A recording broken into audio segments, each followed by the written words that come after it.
Aujourd'hui, on va aller regarder un petit peu ce qui se passe du côté de chez Warren Buffett.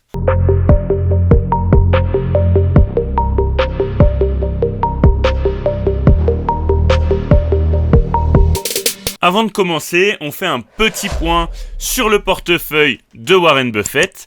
On a 50% d'actions Apple. Pourquoi Apple ? Évidemment parce que pour Warren Buffett, si vous le connaissez un peu et si vous lisez un petit peu ses publications, Apple a un avantage concurrentiel énorme sur son marché, de par notamment son image de marque et ses produits, comme l'iPhone, le MacBook, un petit peu moins en ce moment.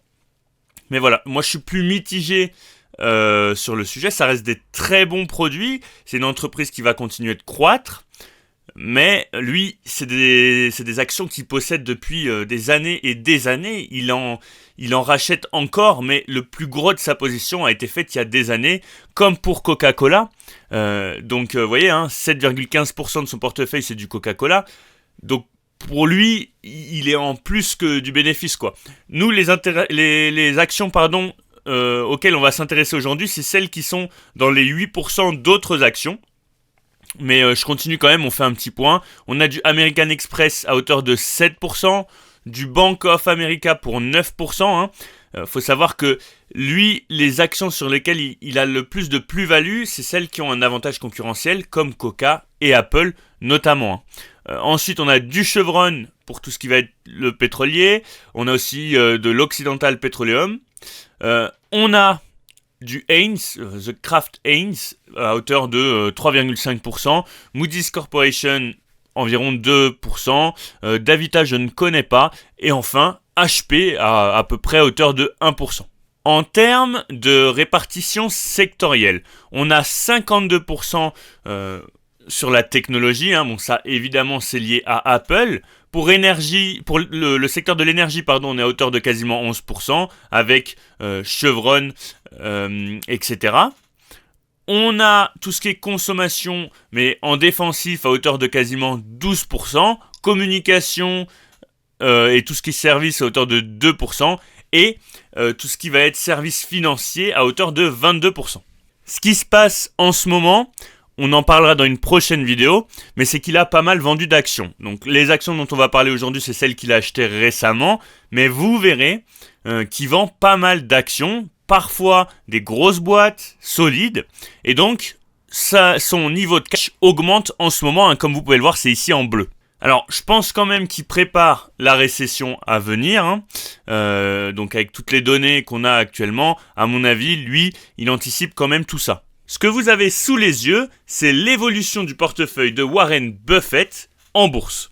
Comme vous pouvez le voir, il y a des ventes, il y a de la réduction, il y a de l'ajout et il y a des nouveaux achats. Ce qui va nous intéresser aujourd'hui, c'est tout ce qui va être nouveaux achats. Comme je vous le disais, vous voyez qu'il y a beaucoup de ventes ou de réduction dans son portefeuille.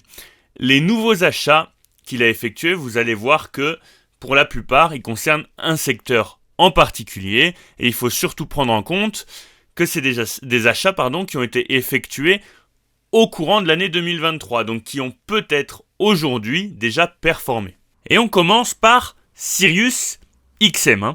C'est une société qui est spécialisée dans les prestations de services radio par satellite. C'est une entreprise qui a un business model majoritairement basé sur la vente d'abonnements, minoritairement basé sur la vente d'espaces publicitaires et d'équipements radio. Si on regarde un petit peu, on voit que c'est une entreprise qui, en termes de finances, est pas au top du top. C'est une entreprise qui a connu des déboires. En revanche, c'est une entreprise qui paraît très profitable, notamment vis-à-vis de son histoire. Donc c'est une entreprise qui vit en ce moment une période où elle augmente sa rentabilité. Et donc, on se retrouve avec une action qui est sous-évaluée. Et je pense que c'est dans la stratégie actuelle de Warren Buffett d'acheter ce genre d'actions qui sont profitables, qui ont une croissance qui est en augmentation et surtout qui sont légèrement secouées en bourse, c'est-à-dire qui sont dévalorisées par rapport à leur croissance et à leur profitabilité. Globalement, les warnings, ils sont concentrés sur tout ce qui va être finance avec la dette à long terme et la force financière de l'entreprise. Et je pense toujours que c'est dans la stratégie de Warren Buffett. On a des revenus qui sont en augmentation, et ça c'est une très bonne chose, mais attention à la dette par rapport au cash. On a un cash qui est quasi inexistant et une dette assez élevée. Cet investissement, il ne correspond pas à tout ce qu'on a pu apprendre de Warren Buffett, mais il faut savoir que finalement, ça correspond à ses débuts en tant qu'investisseur où il investissait sur des entreprises qui étaient un petit peu malmenées en bourse. En deuxième action, on a Horton qui figure parmi les premiers constructeurs de maisons individuelles aux États-Unis.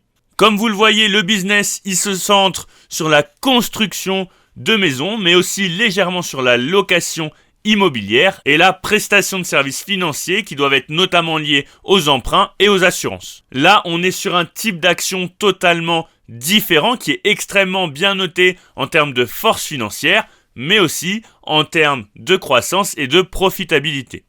On voit qu'on a un PER qui est aux alentours de 10.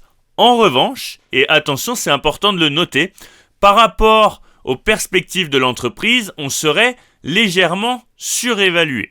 Donc là, on est plus sur l'investissement traditionnel de Warren Buffett, bien qu'on soit légèrement surévalué à l'heure actuelle, mais lui, on sait qu'il l'a acheté un petit peu plus tôt dans l'année, donc actuellement, il doit avoir un PRU qui est positif.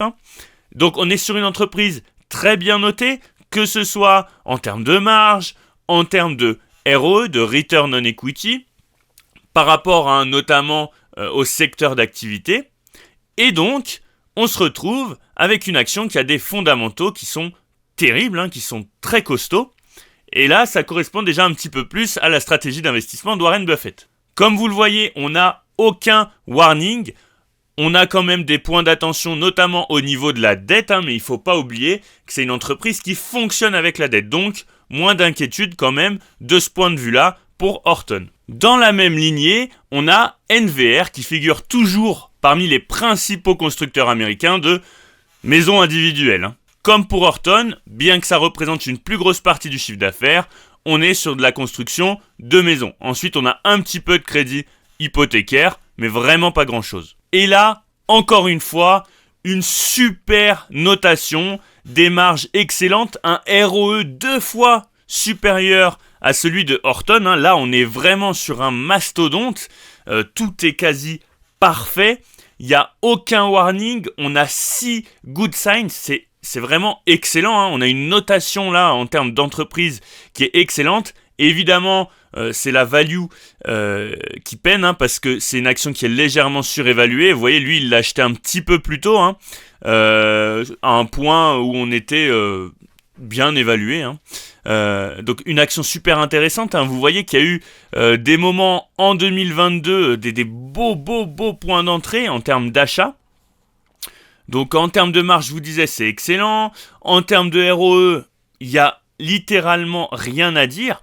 On est aussi sur une excellente gestion de la dette, avec une entreprise qui arrive à générer du cash, et ça en période de crise, c'est le top. Par curiosité, on va voir les dividendes. Vous voyez qu'il n'y a pas de versement de dividendes, donc c'est-à-dire que ça ne fait pas partie de la stratégie de Warren Buffett pour cette action-là. Comme vous pouvez le voir, c'est clairement une action de croissance. Depuis 2013, on a une croissance qui est pas exceptionnelle, mais qui est excellente. Donc, très belle action de Warren Buffett qui a effectué un achat récemment. On voit que le secteur de l'immobilier l'intéresse quand même, parce qu'on est déjà sur 2 actions qui concernent le secteur de l'immobilier aux États-Unis. Et ensuite, on a Lennar Corp. Et là, sans grand étonnement, vous voyez que le business, il est concentré toujours sur la construction de maisons. Il faut dire que c'est un secteur qui doit intéresser Warren Buffett en ce moment, parce qu'on est déjà à 3 actions sur le secteur. Encore une fois, c'est une action qui a de très bons fondamentaux, légèrement surévalués. Il a dû jouer quand même cette hausse juste là. Très bons fondamentaux. Elle est légèrement moins qualitative que les deux qu'on vient de voir.